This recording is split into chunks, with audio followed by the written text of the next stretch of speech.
Hi friends, good morning. ಶುಕ್ರವಾರದ mini ಬ್ಲಾಗ್ಗೆ ನಿಮ್ಮೆಲ್ಲರಿಗೂ ಸ್ವಾಗತ ಅಂತ ಹೇಳ್ತಾ, ಇವತ್ತು ಬುದ್ಧ ಪೂರ್ಣಿಮಾ. ಹಾಗಾಗಿ ಮನೆಯಲ್ಲಿ ದೇವ್ರ ಫೋಟೋ ಎಲ್ಲನೂ ಒರೆಸಿ ದೇವ್ರ ಪಾತ್ರೆ ಎಲ್ಲನೂ ತೊಳೆದು ಪೂಜೆ ಮಾಡ್ಕೊಳ್ಳೋಣ. ಎಸ್ಪೆಷಲಿ ಹೇಳ್ಬೇಕಂದ್ರೆ ಇವತ್ತು ಕಾರ್ಮಿಕರ ದಿನಾಚರಣೆ. ಸೊ ನನಗೂ ಕೂಡ ರಜೆ ಇತ್ತು. ಸೊ ಮನೇಲಿ ನೆಮ್ಮದಿಯಾಗಿ ಪೂಜೆ ಮಾಡಬೇಕಂತ ಬೆಳಗ್ಗೆಯಿಂದಲೇ ನಾನು ಪೂಜೆ ಸ್ಟಾರ್ಟ್ ಮಾಡ್ಕೊಂಡಿದ್ದೀನಿ. ಮಕ್ಕಳಿಗೆ ಬೆಳಗ್ಗೆ ಬೇಗ ಎದ್ದು ತಲೆಗೆ ಸ್ನಾನ ಮಾಡಿಸಿ ಅವ್ರಿಗೆ ರೆಡಿ ಮಾಡಿ, ನಾನು ಕೂಡ ಪೂಜೆಗೆ ರೆಡಿ ಮಾಡ್ಕೊಳ್ಳೋಣ ಅಂತ ಬೇಗ ರೆಡಿ ಮಾಡಿಕೊಂಡು ಟೆಂಪಲ್ಗೆ ಹೋಗೋಣ ಅಂತ ಥಿಂಕ್ ಮಾಡ್ಕೊಂಡಿದ್ದೆ. ಸೊ ಎಷ್ಟು ಬೇಗ ಕೆಲಸ ಆಗುತ್ತೋ ಅಷ್ಟು ಬೇಗ ಹೋಗೋಣ. ಯಾಕಂದರೆ ಇವತ್ತು ಹುಣ್ಣಿಮೆ ಇರೋದ್ರಿಂದ ದೇವಸ್ಥಾನಕ್ಕೆ ಹೋಗಿ ಬಂದರೆ ಒಳ್ಳೆಯದು. ಸೊ ಹಾಗಾಗಿ ಮನೇಲಿ ಪೂಜೆ ಮಾಡ್ಕೊಳ್ತಾ ಇದ್ದೀನಿ. ದೇವ್ರ ಪಾತ್ರೆ ಎಲ್ಲ ತೊಳೆದು ರೆಡಿ ಮಾಡ್ಕೊಳ್ಳೋ ಅಷ್ಟಂಕ ಟೈಮ್ ಆಗೋಗ್ಬಿಟ್ಟಿತ್ತೆ. ಸೊ ಬೆಳಿಗ್ಗೆ ಎಷ್ಟು ಬೇಗ ಇದ್ರೂ ಇವತ್ತು ರಜಾ ಕೂಡ ಇತ್ತಲ್ಲ. ಸೊ ಹಾಗಾಗಿ ನಿಧಾನಕ್ಕೆ ಎದ್ದೇಳೋಣ ಅಂತ ಅಂದ್ಕೊಂಡಿದ್ದೆ. ಸೊ ಬೇಗ ಎದ್ದು ಪೂಜೆ ಮಾಡ್ಕೊಳ್ಳೇಬೇಕಂತ ಬೇಗನೆ ರೆಡಿ ಆದೆ.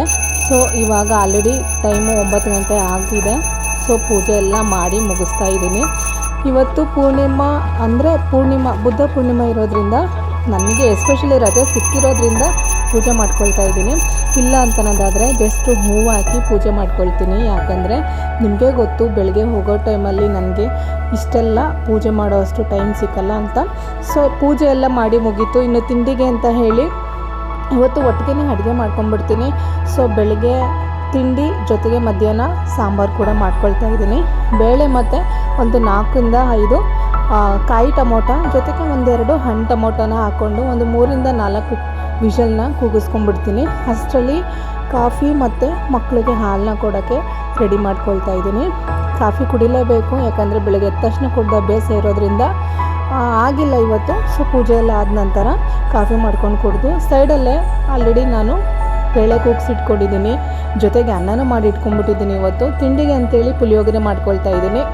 ಸೊ 2 ಒಟ್ಟಿಗೆ ಆಗಿಬಿಟ್ರೆ ಸ್ವಲ್ಪ ಮಧ್ಯಾಹ್ನ ಟೈಮು ರೆಸ್ಟ್ ಮಾಡ್ಬೋದು ಅಂತ ಹೇಳ್ಕೊಂಡು ಇವಾಗ ನಾನು ಎರಡು ಪಾತ್ರೆನ ಇಟ್ಕೊಂಡ್ಬಿಟ್ಟಿದ್ದೀನಿ. ಒಂದು ಸಾಂಬಾರಿಗೆ ಒಗ್ಗರಣೆ ಮತ್ತು ಇನ್ನೊಂದು ಪುಳಿಯೋಗರೆಗೆ ಅಂತೇಳಿ. ಎರಡಕ್ಕೂ ಎಣ್ಣೆ ಮತ್ತು ಸಾಸಿವೆ, ಕರಿಬೇವಿನ ಸೊಪ್ಪು, ಕಡಲೆ ಬೀಜನ ಸ್ವಲ್ಪ ಹಾಕ್ಕೊಂಡು ಹಿಂಗು ಹಾಕ್ಕೊಂಡು ಒಗ್ಗರಣೆ ಹಾಕ್ಕೊಳ್ತಾ ಇದ್ದೀನಿ. ನೋಡಿ, ಇವಾಗ ಸಾಂಬಾರನ್ನ ಒಂದು ಕಡೆ ಕುದಿಯೋಕೆ ಇಟ್ಟಿದ್ದೀನಿ. ಇನ್ನೊಂದು ಕಡೆ ಪುಳಿಯೋಗರೆ ಕೂಡ ರೆಡಿ ಮಾಡ್ಕೊಳ್ತಾ ಇದ್ದೀನಿ. ನಾನು ಕೂಡ ನೋಡ್ತಾ ಇರ್ಬೋದು, ಎರಡು ಒಂದೇ ಕೆಲಸ ಆಗುತ್ತೆ.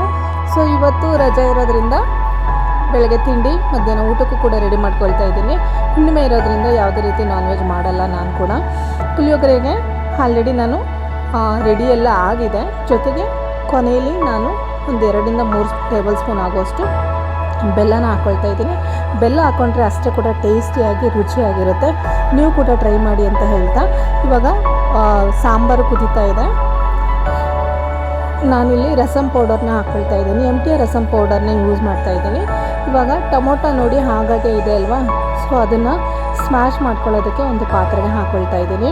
ಈ ಥರ ಮಾಡ್ಕೊಳ್ಳಿ, ಯಾಕಂದರೆ ಹುಣಸೆಹಣ್ಣು ಹಾಕಳ್ದೇ ಪರವಾಗಿಲ್ಲ, ಅಷ್ಟು ರುಚಿಯಾಗಿರುತ್ತೆ. ಹುಳಿಬೇಕು ಅಂದರೂ ಅಷ್ಟೇ. ನಿಮಗೆ ಟೊಮೊಟೊನೇ ಕಿವುಚಿ ಮಾಡೋದ್ರಿಂದ ನೀವು ಹುಣಸೆಹಣ್ಣು ಹಾಕೋ ಅವಶ್ಯಕತೆ ಇರಲ್ಲ.